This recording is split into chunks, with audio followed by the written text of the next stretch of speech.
lonely millionaire CEO was crying at his wife's grave, until two little girls appeared and said 3 words. Before we jump in, this story reached people in over 50 countries last week. Let's see how far it goes today. The 43rd floor of the Morgan Technologies Tower hummed with the kind of energy that only billions of dollars could generate. Richard Morgan sat at the head of the mahogany conference table, his steel-gray eyes scanning quarterly reports, while 12 executives waited for his verdict on their latest acquisition proposal. The Hartwell deal. Richard's voice cut through the silence like a blade. $67 million. Make it happen by Friday. No emotion, no hesitation, just cold, calculated precision that had built his empire from a garage startup to a tech giant worth $14 billion. At 45, Richard Morgan was the kind of man who made Fortune 500 CEOs lose sleep, who could shift entire markets with a single decision. But it wasn't always this way. The memory hit him unexpectedly, as they often did. Catherine, laughing, in their tiny first apartment, flower in her auburn hair as she attempted to bake his birthday cake. "You know, Richard," she had said, those green eyes sparkling with mischief, "success isn't measured by the size of your bank account. It's measured by how many hearts you touch along the way." He had kissed the flower from her nose and promised he'd never forget that. That was 18 years ago, when love felt infinite and the future stretched before them like an endless summer day. "Sir?" Marcus Webb, his CFO, was staring at him expectantly. "The Henderson merger?" Richard blinked back to the present, his expression hardening again. "Approved. Next item." The meeting continued for another hour, each decision worth millions, each choice affecting thousands of lives. Richard navigated it all with the emotional investment of a chess master moving pieces across a board. When the executives finally filed out, he was alone again in his glass-walled office, 53 floors above the bustling streets of downtown Chicago. His phone buzzed. Personal line. Only 3 people had that number, and 2 of them were, "Mr. Morgan?" The voice was unfamiliar, hesitant. "This is Dr. Elizabeth Hayes from Chicago General Hospital.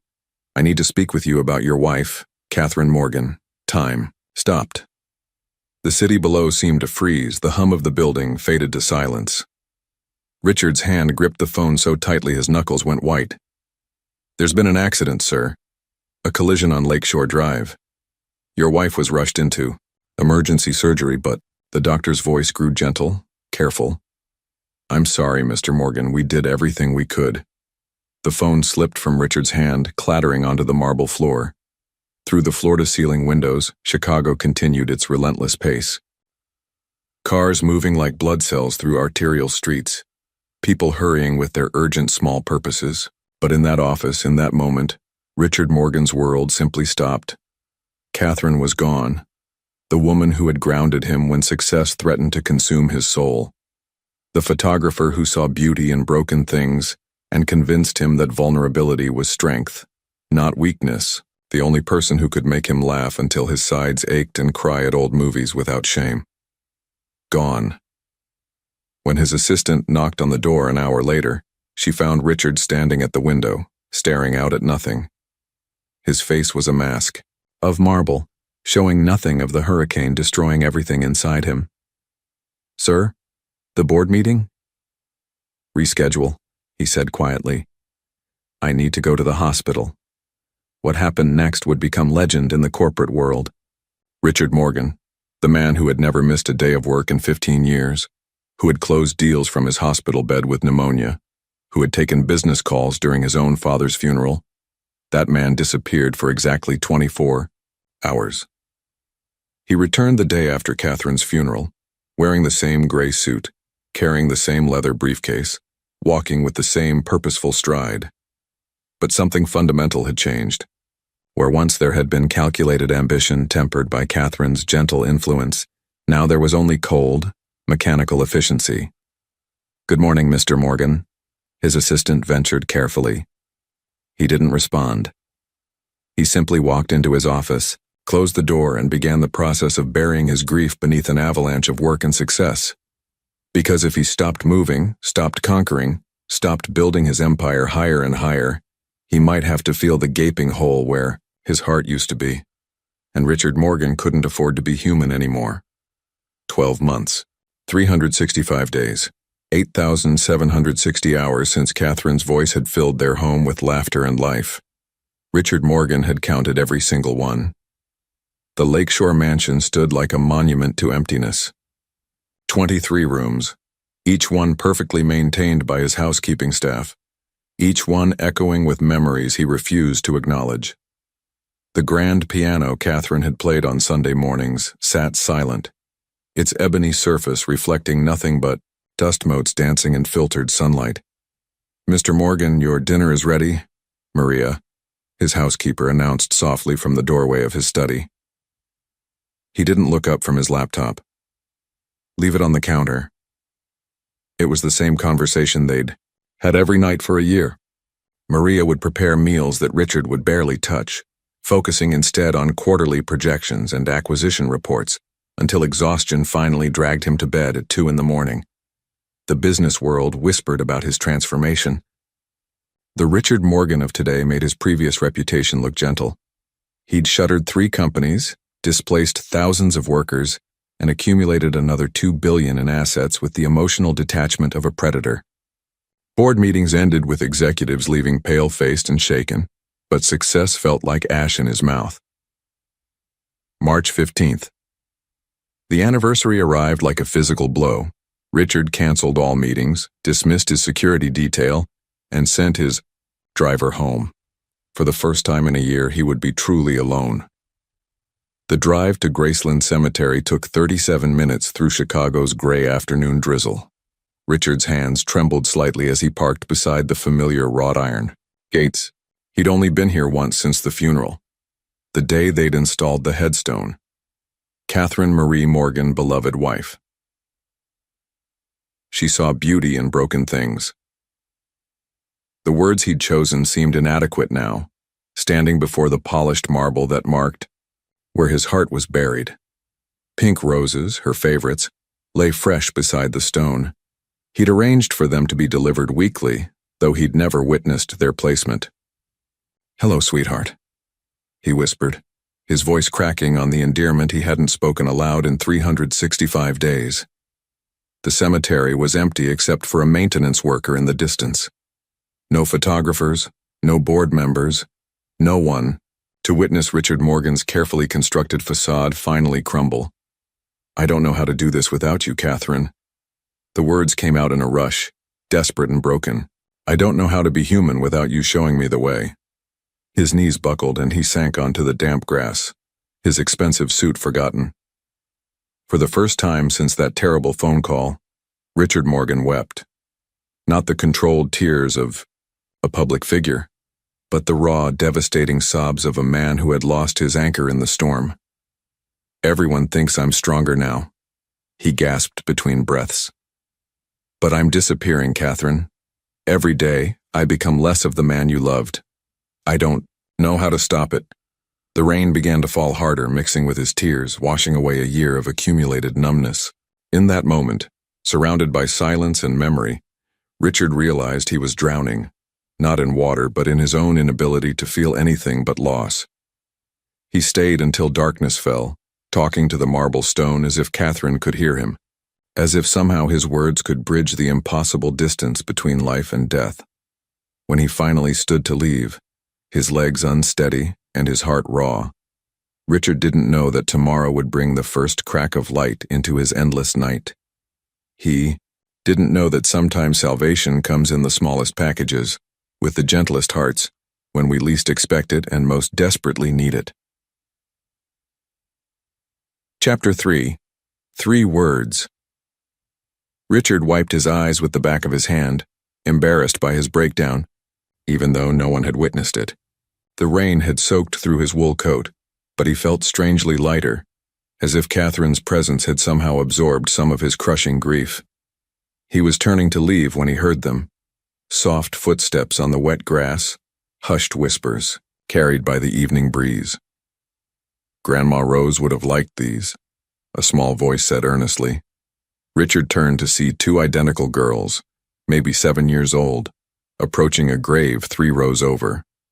They each carried small bouquets of wildflowers.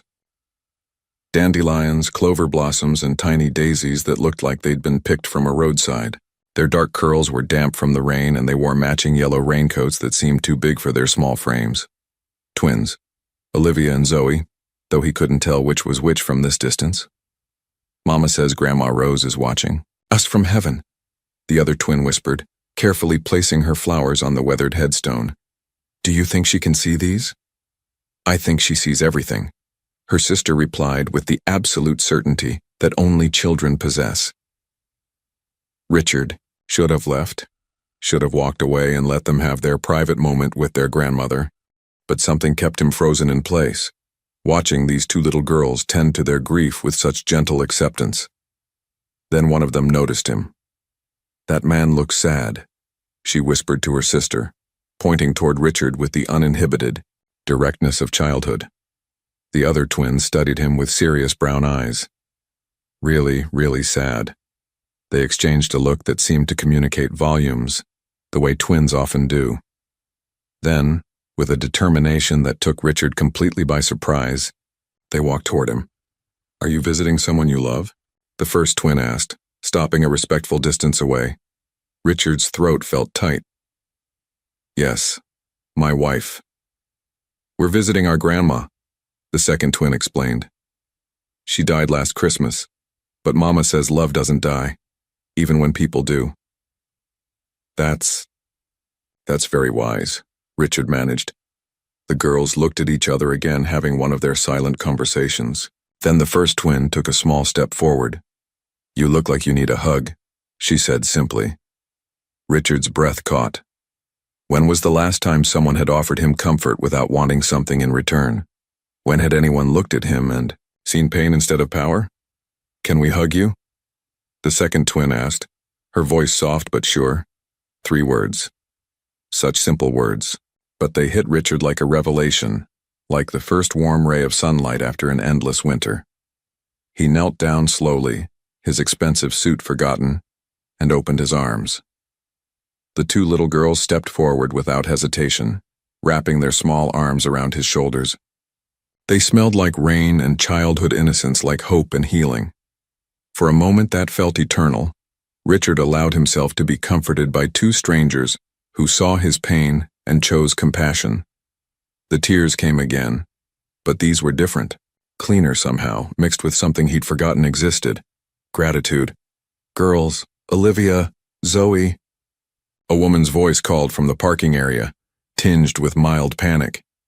The twins stepped back, smiling at Richard with the satisfied expression of children who'd accomplished something important. We have to go, one said. But I'm glad we met you. Me, too, Richard whispered, his voice thick with emotion. They skipped back toward their mother, leaving Richard kneeling in the wet grass, something fundamental shifting inside his chest. For the first time in a year, the crushing weight of loneliness had lifted just enough for him to breathe. As he watched them disappear into the evening, Richard realized he didn't even know their last name. But he was going to find out. Richard drove home in a daze, the twins' innocent faces burned into his memory. For the first time in a year, he'd felt something other than crushing emptiness. A flicker of warmth. A moment where his heart remembered how to beat for something other than mere survival. That night he couldn't sleep. He stood in his study, staring out at the city lights, replaying those 3 simple words. Can we hug you? When had anyone asked permission to show him kindness? When had anyone looked past his wealth and power to see just a broken man who needed comfort? By morning, Richard had made a decision that would have shocked his board of directors. He was going to find those girls. Mr. Morgan, his personal assistant, Jennifer, looked surprised when he called her into his office at 7 a.m. How can I help you? I need you to contact our security firm. Discreetly, I'm looking for 2 girls, twins about 7 years old. They were at Graceland Cemetery yesterday evening around 6 p.m., visiting someone named Rose. Jennifer's eyebrows rose slightly, but she'd worked for Richard long enough to know not to ask questions. Any other details? Dark curls, yellow raincoats.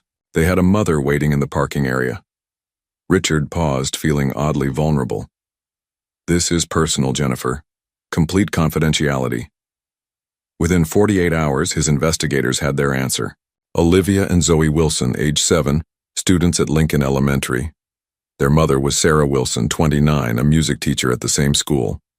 The girl's father, David Wilson, had been killed in Afghanistan 4 years ago. They lived in a modest duplex on Maple Street, barely making ends meet on a teacher's salary. Sarah Wilson.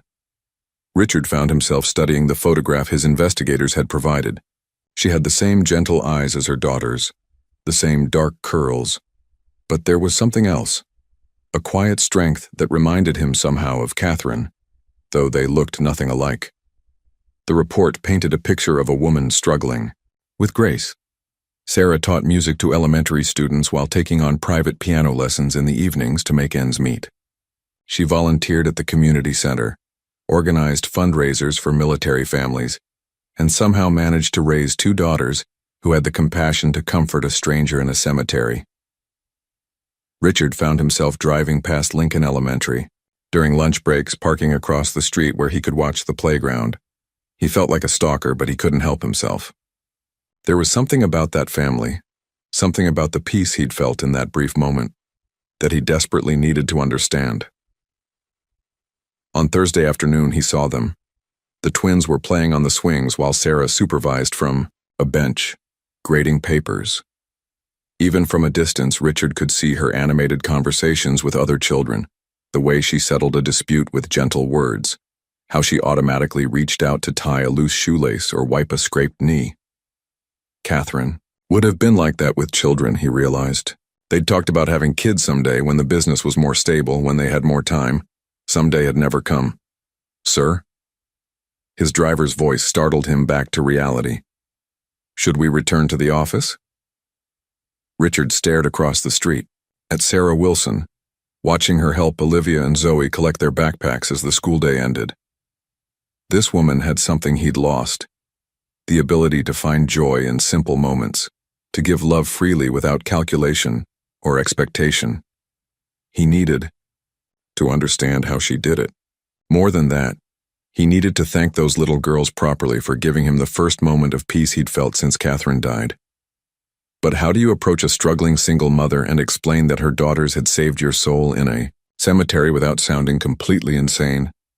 3 days of watching from afar had given Richard plenty of time to rehearse his approach, but when the moment finally came, every carefully planned word evaporated from his mind. Sarah Wilson sat on a park bench while Olivia and Zoe played on the nearby playground, their laughter carrying on the afternoon breeze.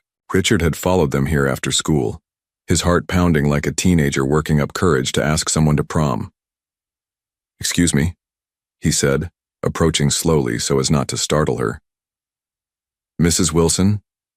Sarah looked up from the book she was reading, her brown eyes immediately wary, a well-dressed stranger knowing her name would make any single mother nervous.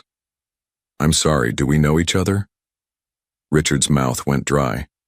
How did you explain something like this without sounding like a complete lunatic? "My name is Richard Morgan. This is going to sound strange, but I met your daughters 3 days ago, at Graceland Cemetery." Recognition dawned in Sarah's eyes, followed by understanding. "You're the man from the cemetery. The sad man. They told you about me?" Sarah's posture relaxed slightly, though she remained cautious. "They came home talking about the sad man who was visiting his wife. They were worried about you." She paused, studying his face. "Olivia asked me if people can die from being too sad." The simple statement hit Richard like a physical blow.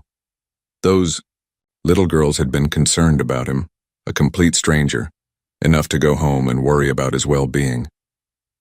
"I wanted to thank them," Richard said, his voice rough with emotion.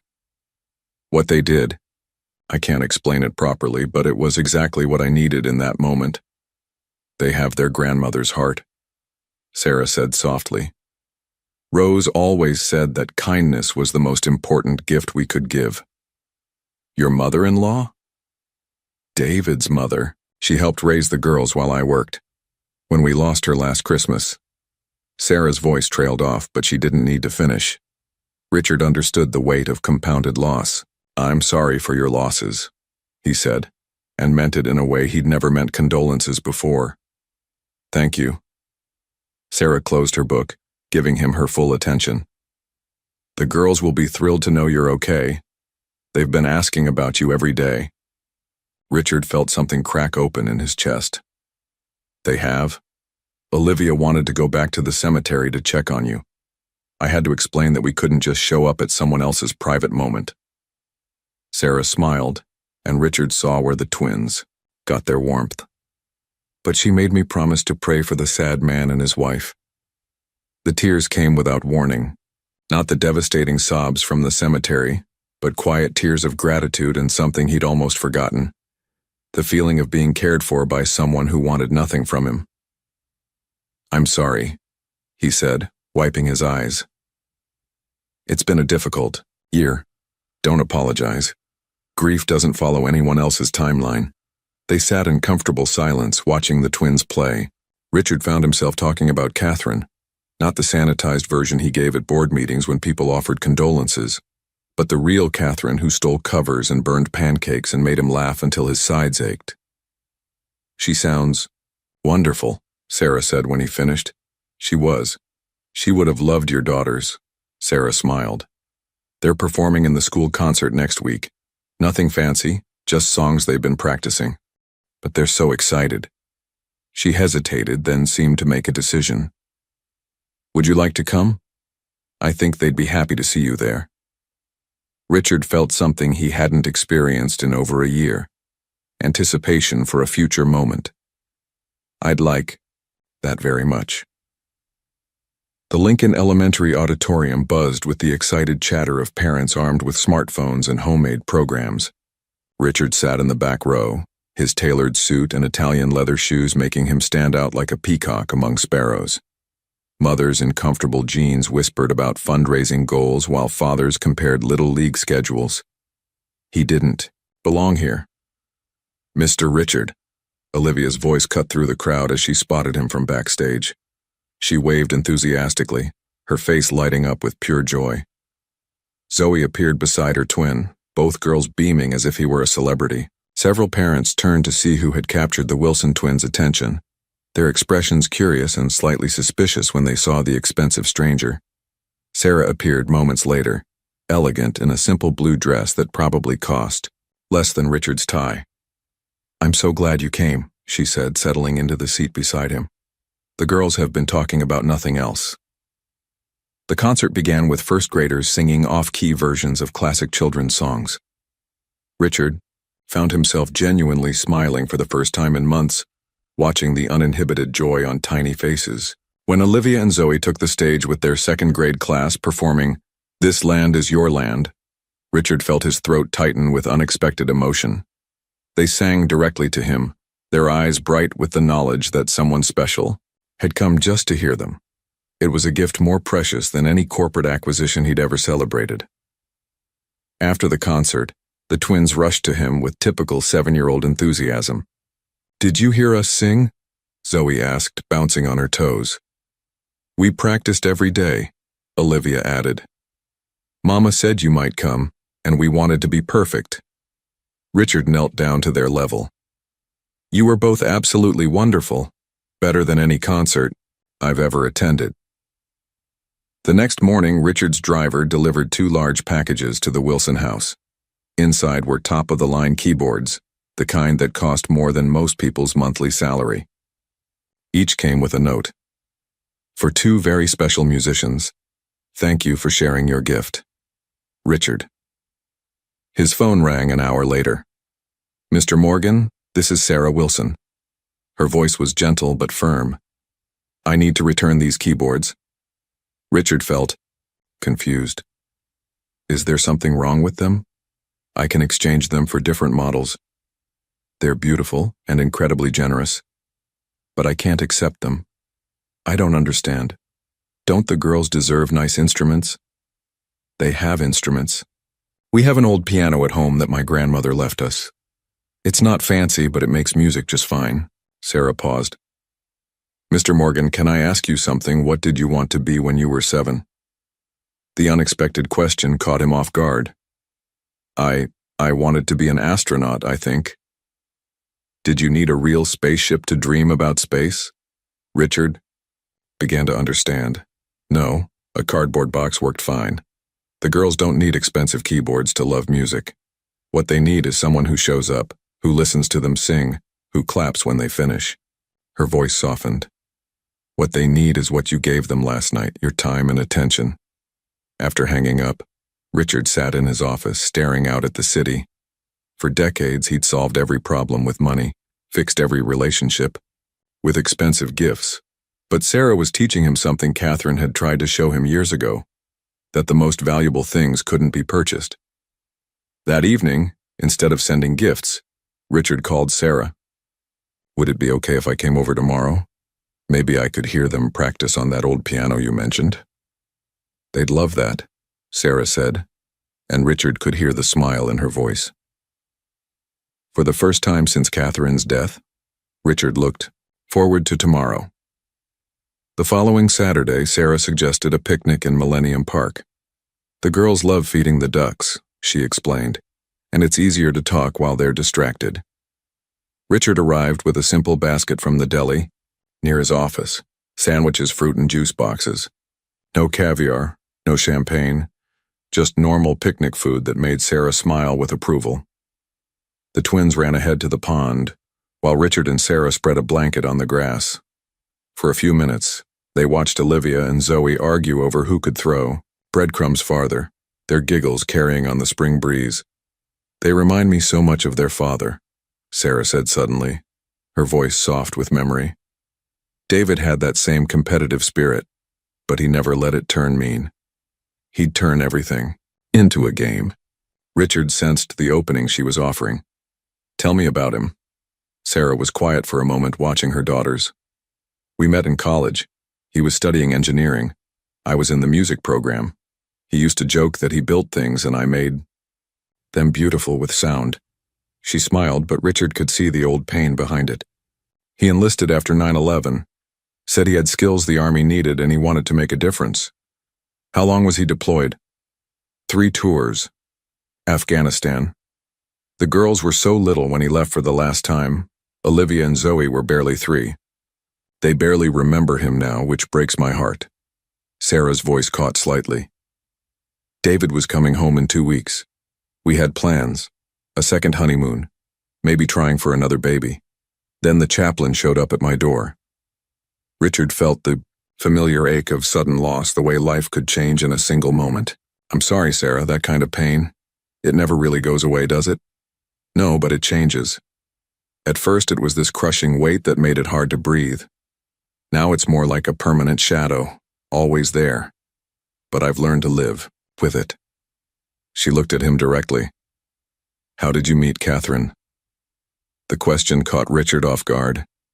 He rarely talked about the early days, before the money and success complicated everything. Northwestern University. I was a computer science major, working 3 jobs to pay tuition. Catherine was studying photography. She had this old film camera that was probably worth more than my car. He smiled at the memory. I literally ran into her coming out of the library, knocked her camera bag right out of her hands. Scent film, canisters rolling everywhere. Love at first collision? Sarah teased gently. Something like that. I was mortified, scrambling around trying to collect her film, apologizing profusely. But Catherine just laughed. She said anyone that concerned about fixing a mistake was worth getting to know. Richard's voice grew warm with remembering. She was taking pictures of ordinary things. Fire hydrants, cracked sidewalks, people waiting for buses. She saw beauty everywhere. I only saw problems to be solved. Mr. Richard. Olivia came running over, Zoe close behind. Tell us more stories about when you were little. And about Catherine, Zoe added, settling cross-legged on the blanket. Was she pretty? Richard looked at these 2 little girls, so eager to hear about people they'd never met, and felt something profound shift in his chest. When had anyone been genuinely interested in his memories, not his business deals or net? Worth? She was the most beautiful woman I'd ever seen, he said seriously. But more than that, she made everyone around her feel beautiful too. As the afternoon wore on, Richard found himself sharing stories he hadn't told in years, while Sarah added, her own memories of David. The twins listened with rapt attention, asking questions and begging for just one more story. Watching Sarah's face as she spoke about her husband, seeing how naturally she included Richard in this intimate sharing, he realized something remarkable was happening. Their grief had created a bridge between them. Not romance, but something deeper. Understanding without explanation, acceptance without judgment. For the first time since Catherine's death, Richard didn't feel completely alone. Monday morning brought Richard back to the familiar steel and glass tower of Morgan Technologies, but everything felt different now. The 43rd floor seemed colder, the mahogany conference table more imposing, the faces around it more calculating than he remembered. The Brennan Industries acquisition, Marcus Webb announced, sliding a thick folder across the table. 67,000 employees, mostly in manufacturing. We can streamline operations, eliminate redundancies, and boost our quarterly earnings by 18%. Richard flipped through the documents, his eyes scanning numbers that would have excited him just weeks ago. Brennan Industries, a family-owned company that had weathered 3 recessions by taking care of its workers. The kind of place where employees stayed for decades, where benefits included college funds for workers' children. Projected job losses? Richard asked quietly. Marcus didn't hesitate. Approximately 45,000 positions. We'll keep the profitable divisions, sell off the rest. Clean and efficient. 45,000 people. Richard found himself thinking about Sarah, scraping by on a teacher's salary, working extra hours for piano lessons just to make rent. About families like the Wilsons who understood what it meant to struggle. The board expects your approval by Friday, Marcus continued. With your signature, we'll control 70% of the Midwest manufacturing sector. 6 months ago, Richard would have signed without a second thought. 45,000 jobs were just numbers on a spreadsheet, acceptable losses in the game of corporate dominance. But now he kept seeing faces, Olivia and Zoe asking if people could die from being too sad, Sarah explaining that kindness was the most important gift they could give. What's the timeline for implementation? Richard asked. Layoffs begin immediately, after acquisition. We'll announce it as operational restructuring to minimize negative publicity. Marcus leaned forward eagerly. Richard, this deal puts us in the stratosphere. We'll be untouchable. Richard closed the folder and pushed it back across the table. The silence stretched until it became uncomfortable. No. Marcus blinked. Excuse me? I said no. We're not proceeding with this acquisition. The conference room erupted in confused murmurs. CFO Marcus Webb stared at Richard as if he'd just announced his intention to give away the company. Richard, you can't be serious. This is $1 billion opportunity. To destroy 45,000 livelihoods for profit we don't actually need. Richard stood up, his decision crystallizing with each word. Find me deals that create jobs, not eliminate them. Find me opportunities that build communities, instead of destroying them. What the hell has gotten into you? Marcus's professional facade cracked. Ever since you started spending time with that teacher and her kids, you've been making decisions with your heart instead of your head. The room went dead silent. Richard felt every eye on him, waiting to see how he'd respond to such a direct challenge to his judgment. My personal life is not up for discussion, Richard said evenly. My business decisions stand on their own merit. Business decisions? Marcus laughed harshly. You're letting emotion cloud a 9-figure deal. The board won't stand for this kind of instability. The word hung in the air like a threat. Richard recognized it for what it was. Marcus positioning himself as the voice of reason against a CEO who'd lost his edge. Meeting adjourned, Richard said quietly. We'll reconvene when I have alternatives that don't require destroying lives for profit. As the executives filed out, whispering among themselves, Richard remained seated, staring out at the city below. Somewhere out there, Sarah was teaching children to love music, and twin girls were learning that kindness mattered more than power. Maybe Marcus was right. Maybe he was losing his business instincts, but for the first time in his life, Richard Morgan didn't care about being ruthless. He cared about being human. Richard found himself living in parallel universes. By day, he navigated boardrooms and billion-dollar decisions, his reputation for ruthless efficiency now questioned after the Brennan rejection. By evening, he sat at Sarah's kitchen table, helping 7-year-olds with multiplication tables. "Mr. Richard, you're doing it wrong," Olivia giggled, pointing at his attempt to explain long division. "Mrs. Peterson taught us a different way." "Show me," Richard said, genuinely interested. When had he last admitted he didn't know something? Sarah watched from the stove, stirring spaghetti sauce and smiling at his patient interaction with the eye. "Girls, dinner's almost ready. Hope you don't mind if it's nothing fancy." "Can I help?" Richard asked, standing up from the homework session. Sarah's eyebrows rose. "Do you cook?" "Well, no. But I'd like to learn." What followed was a disaster of epic proportions. Richard, who could negotiate complex mergers without breaking a sweat, nearly burned water. He added salt instead of sugar to the garlic bread, mixed up measuring spoons, and somehow managed to splatter sauce on every surface in the kitchen. "Maybe we should order pizza," Sarah suggested diplomatically after Richard's third attempt at making salad dressing. "I'm not giving up," Richard said stubbornly, his sleeves rolled up and tomato sauce in his hair. "Catherine always said I was too proud to ask for help with simple things." The washing machine chose that moment to break down, flooding the small laundry room. Instead of calling a repair service, Richard insisted on fixing it himself, earning blisters on his manicured hands and a new appreciation for manual labor. "You know you could just buy me a new one," Sarah said, watching him wrestle with the machine's stubborn drain hose. "Where's the accomplishment in that?" Richard grunted, finally loosening the connection. "Besides, this one just needs attention." Meanwhile, whispers circulated through Chicago's financial district. Richard Morgan was losing his edge. The Brennan deal was just the beginning. He'd passed on 3 other lucrative acquisitions, citing ethical concerns. Investors grew nervous. Stock prices fluctuated. Marcus Webb held private meetings with board members, his message clear. Their CEO was compromised. "He's spending more time playing house with some teacher than running this company," Marcus confided to Director Patricia Hayes.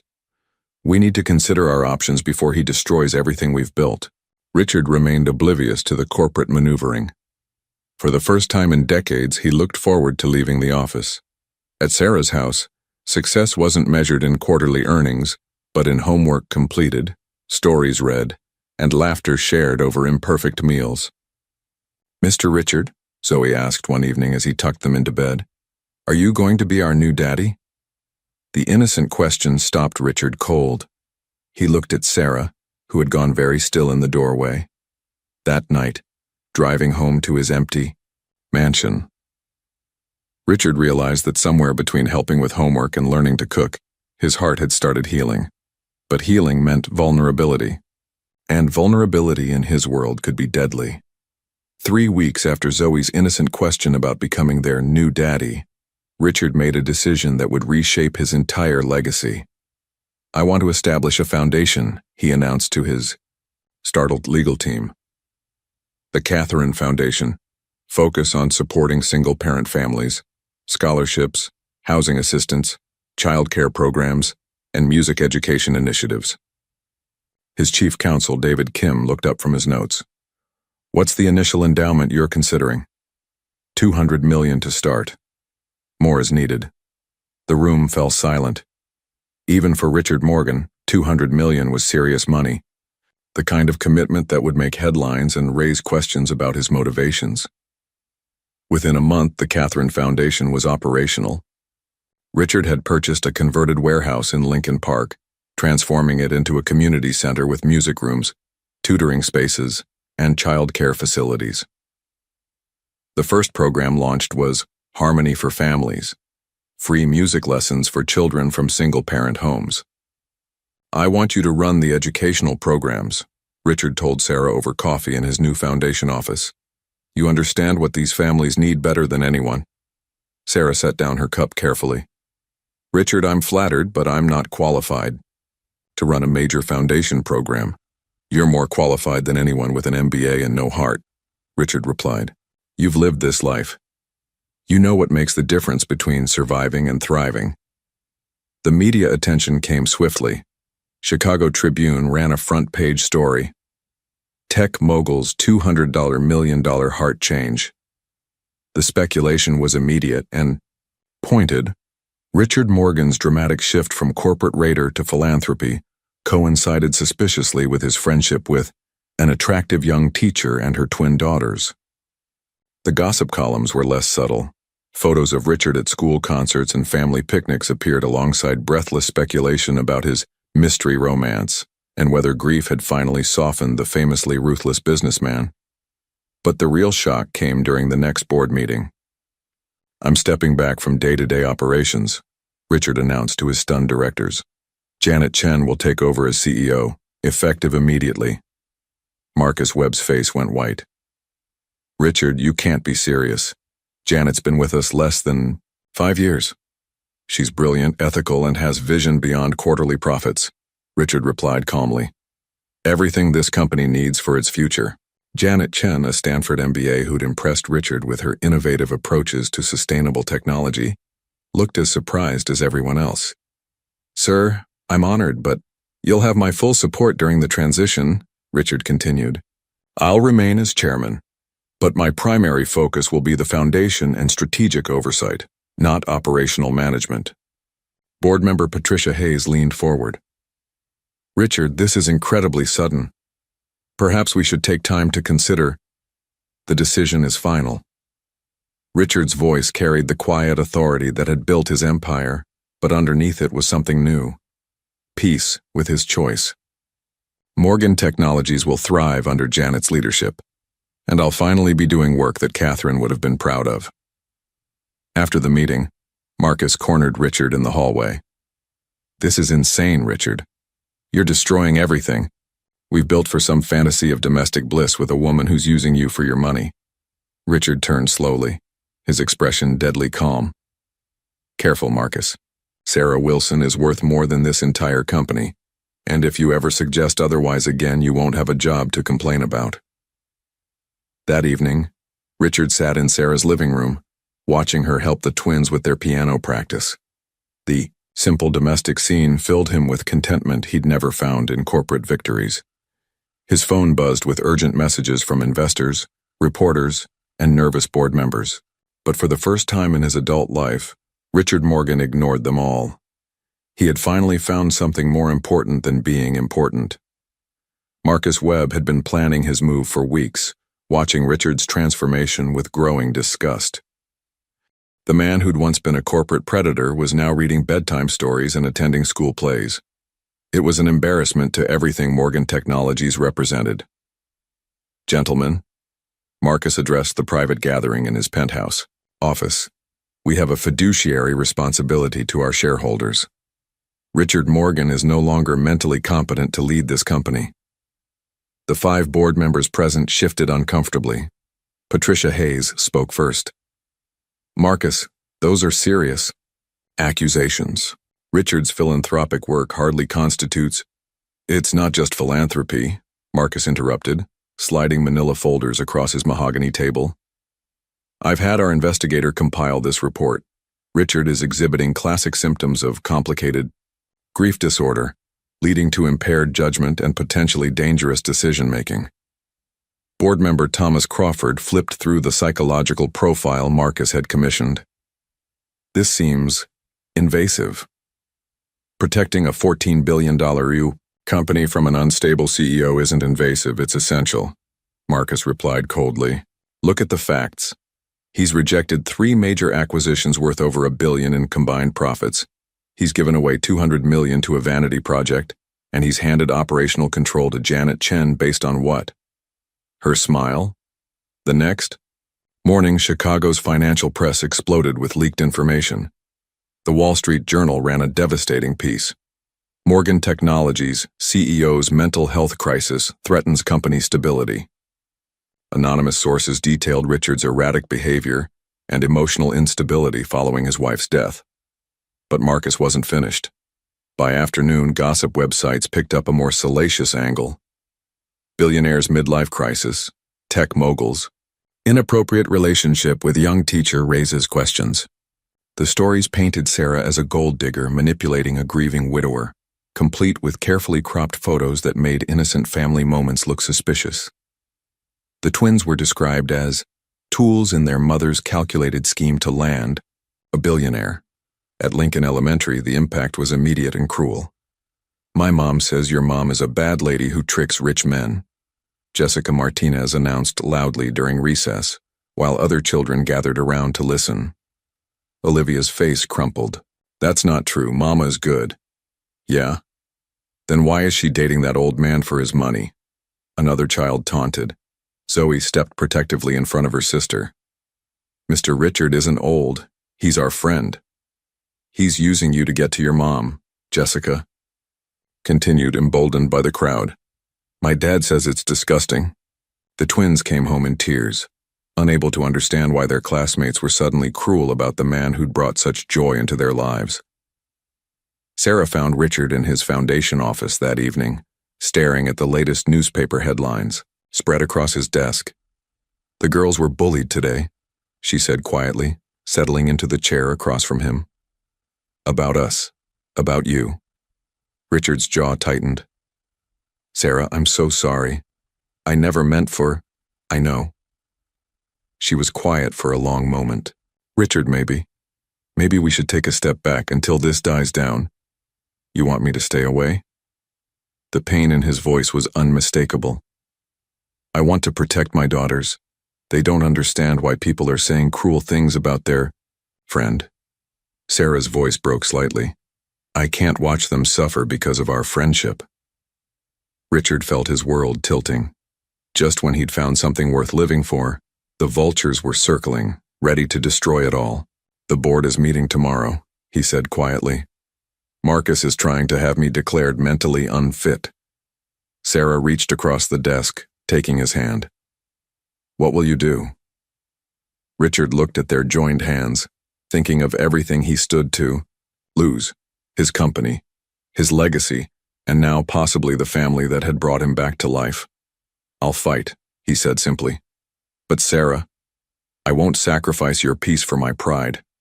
If staying away is what's best for Olivia and Zoe, don't you dare give up on us," she interrupted fiercely. "Not when we've all finally found something real." The Morgan Technologies boardroom had never felt more like a battlefield. 12 directors sat around the polished table while Marcus Webb presented his case like a prosecutor seeking a conviction.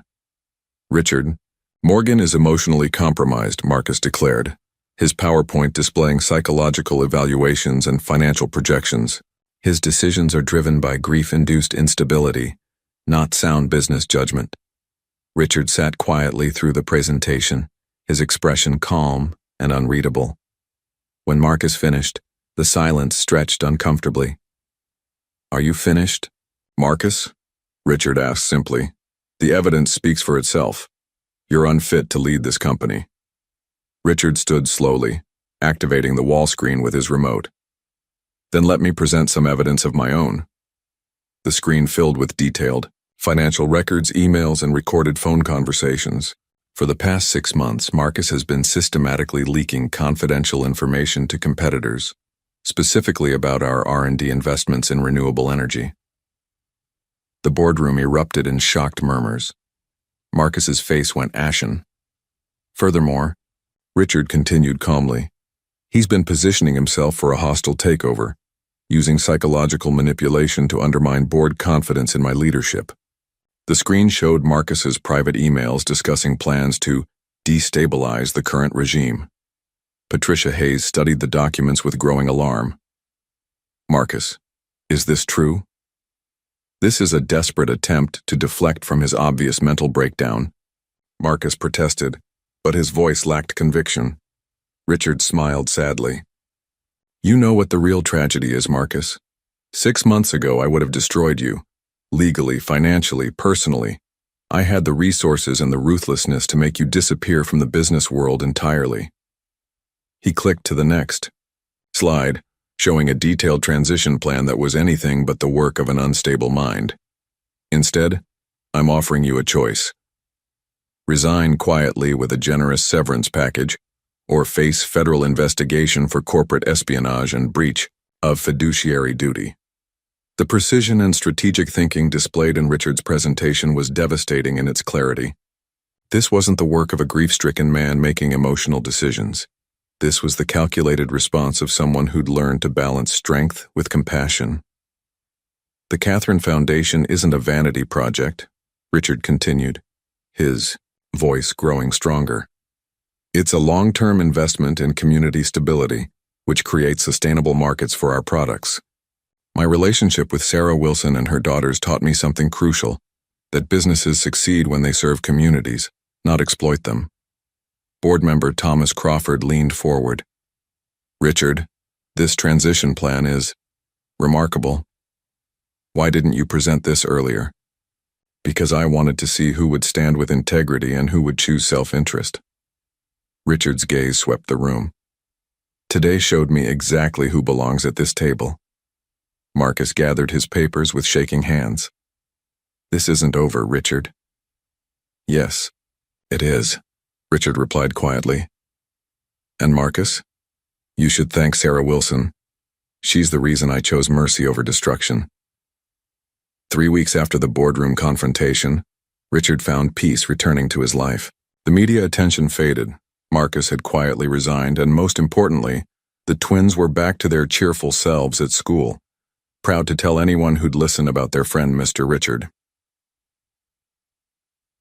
On a quiet Sunday afternoon, Richard made an unusual suggestion. Would you like to visit the cemetery together?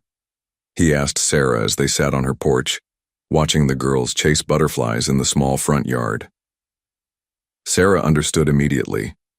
They'd talked about their spouses often, but always separately, always in the past tense. Maybe it was time to introduce their old loves to their new beginning.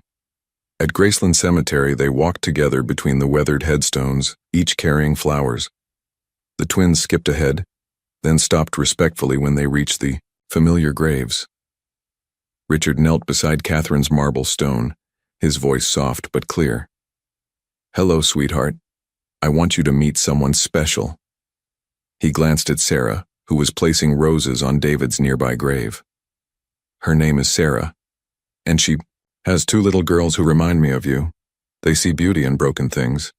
Sarah finished her own quiet conversation with David, then joined Richard at Catherine's grave. She would have loved you, Richard said, taking Sarah's hand. And David would have approved of you, Sarah replied. He always said a good man makes everyone around him better. Olivia and Zoe approached quietly, having been coached for this moment. Mr. Richard, Olivia whispered, do you want to ask Mama the special question now? Richard smiled, pulling a small velvet box from his pocket. Inside wasn't a diamond ring, but a delicate silver pendant on a fine chain, a small heart engraved, with musical notes. This was Catherine's, Richard said, his voice thick with emotion. She always said it should go to the next great love story. He looked into Sarah's eyes. Sarah Wilson, you and your daughters brought me back to life when I thought I was finished living. Will you marry me? Sarah's tears came freely as she nodded, unable to speak. We helped, Zoe announced proudly. We picked out the flowers and everything. And we asked Grandma Rose and Catherine if it was okay, Olivia added seriously. In our prayers, we think they said yes. As Richard fastened the pendant around Sarah's neck, he felt Catherine's presence like a gentle breeze, not saying goodbye, but giving her blessing for the love that would honor her memory by embracing life again. Standing in that place where grief had once nearly destroyed him, surrounded by the family that had saved him, Richard Morgan finally understood what Catherine had tried to teach him all those years ago. Love multiplies when shared. It doesn't diminish the past, it enriches the future. The twins hugged them both, chattering excitedly about wedding plans and whether they could have 2 fathers now, one watching from heaven and one here to read bedtime stories. The community, garden behind Lincoln Elementary, had been transformed into something magical. What started as Sarah's suggestion for a simple ceremony had blossomed into a celebration that perfectly captured their blended worlds. White chairs formed a semicircle, around the small gazebo that Richard's foundation had built for the school. Sunflowers and wildflowers, the twins' choice, decorated every surface, their bright faces turning toward the late afternoon sun like nature's own congregation. The guest list told the story of Richard's transformation. Janet Chen, now confidently leading Morgan Technologies, sat beside Patricia Hayes and other board members. But surrounding them were Sarah's fellow teachers, families from the foundation programs, and dozens of children who knew Richard not as a billionaire, but as the man who helped with homework and attended every school concert. Nervous? David, Kim, Richard's attorney and now best man, asked as they stood near the gazebo. Terrified, Richard admitted, adjusting his simple navy suit. No $1,000 tailoring today. But not about marrying Sarah, about whether I deserve this much happiness. The music began, not wedding bells or classical pieces, but Sarah's, students from Lincoln Elementary playing Here Comes the Sun on recorders and violins. It was perfectly imperfect, like everything Richard had learned to love about his new life. Olivia and Zoe appeared first, wearing matching yellow dresses and carrying baskets of rose petals. They took their role as flower girls seriously, creating elaborate patterns as they scattered their blooms with artistic precision.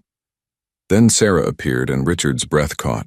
She wore her grandmother's simple wedding dress, altered to fit her perfectly, with Catherine's pendant gleaming at her throat. In her hands she carried 2 bouquets, one of white roses for herself, and a smaller one of pink roses that she would place on Catherine's grave later. The ceremony was officiated by Father Michael from the local Catholic church, who had known Sarah since childhood. His words were simple but profound, speaking of love that honors the past while embracing the future. Richard, Father Michael said, do you take Sarah to be your wife, promising to love her daughters as your own, and to honor the memory of Catherine by building a family filled with joy and purpose? I do, Richard said, his voice steady and sure. Sarah, do you take Richard as your husband, trusting him with your heart and your daughter's future, and honoring David's memory by choosing love over fear? I do, Sarah whispered, tears streaming down her cheeks. When they were pronounced husband and wife, the crowd erupted in cheers. But the moment that would be remembered forever came next. Olivia grabbed the microphone from Father Michael with the confidence only a 7-year-old possessed. Excuse me, everyone, she announced loudly. Me and Zoe want to say something important. Zoe rushed to join her sister, both girls beaming at the assembled crowd. We have 2 daddies now, Olivia declared proudly. Daddy David is in heaven, watching over us, and Daddy Richard is here to take care of us every day. That means we're extra loved, Zoe added, causing half the crowd to reach for tissues. The reception that followed was unlike any wedding Richard had ever attended. Children ran between tables while adults shared stories and laughter. Richard found himself in animated conversation with Mrs. Patterson, the twins' 2nd-grade teacher, about the importance of arts funding in elementary education. You know, Sarah said, slipping her hand into his as they watched the controlled chaos around them. Catherine would have loved this. She would have stolen your camera and spent the whole time taking pictures. Richard agreed, remembering his wife's habit of documenting every important moment. And David would have organized an impromptu football game in the parking lot. Sarah laughed. As the evening wound down and guests began to leave, Richard stood with his new family, watching the sunset paint the sky in shades of gold and pink. The twins had finally exhausted themselves and were sleeping in chairs, still wearing their flower girl dresses. So what now, Mr. Morgan? Sarah asked, using his formal name teasingly. Now we go home, Richard said simply. All of us. Together. For the first time in 2 years, the word home meant more than just an address. It meant a place where love lived, where laughter echoed in the halls, and where broken hearts learned to beat again.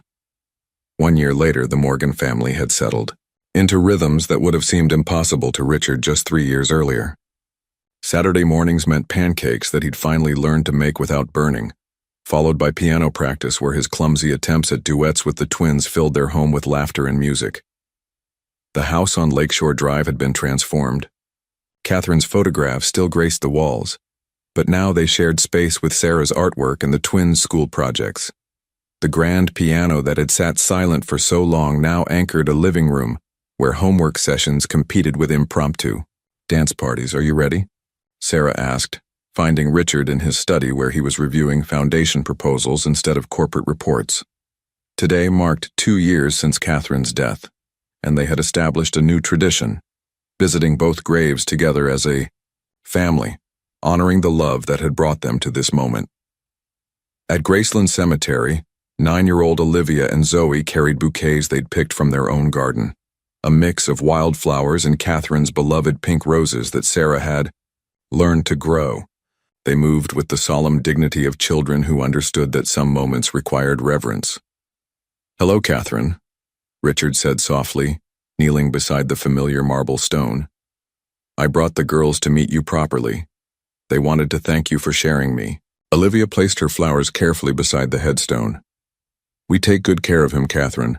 We make sure he eats vegetables and doesn't work too late. And we're teaching him to braid hair," Zoe added seriously. "But he's not very good at it yet." Sarah knelt beside David's grave, her voice warm with love and gratitude. "Look what you led me to, my darling. A man who sees our daughters as gifts, not burdens. You chose well." As they stood together in comfortable silence, Richard reflected on the journey that had brought them here. The ruthless businessman who had measured success in stock prices and acquisition targets was gone, replaced by a man who understood that true wealth couldn't be counted in numbers. The Catherine Foundation now served over 3,000 families across the Midwest. Morgan Technologies, under Janet Chen's leadership, had become a model for ethical business practices while maintaining profitability. But Richard's greatest achievement wasn't measured in dollars or press coverage. It was the laughter echoing through his home every evening. "Daddy Richard?" Olivia tugged at his sleeve, using the name that still made his heart soar every time he heard it. "Look over there." Across the cemetery, a man in his 60s sat alone beside a fresh grave, his shoulders shaking with quiet sobs. His expensive suit and the luxury car in the parking lot suggested wealth, but his posture spoke of profound loss. "He looks like you did," Zoe whispered, remembering Richard's breakdown in this same place 2 years ago. Sarah squeezed Richard's hand. "What do you think, girls?" The twins exchanged one of their silent conversations, then looked up at their parents with determination that reminded Richard of their grandmother Rose's stories about kindness being the most important gift. "Can we go talk to him?" Olivia asked. "We know the magic words," Zoe added confidently. Richard's throat tightened as he watched his daughters approach the grieving stranger with the same fearless compassion they'd shown him. He couldn't hear their conversation, but he saw the moment when the man looked up, saw 2 little girls offering comfort to someone they'd never met. "Can we hug you?" The question carried on the afternoon breeze, and Richard remembered how those 3 simple words had cracked open his frozen heart and let the light back in. The man nodded, and Richard watched as Olivia and Zoe wrapped their small arms around a stranger's shoulders, offering the same gift of unconditional compassion that had saved his life. "The circle continues," Sarah murmured, understanding immediately what they were witnessing. As they walked back to their car, Richard felt the profound satisfaction of a life rebuilt on foundations stronger than money or power. His daughters, for that's how he thought of them now, were carrying forward the lesson they'd learned from their grandmother Rose and refined through their own experience, that healing begins with simple human connection. "Do you think he'll be okay?"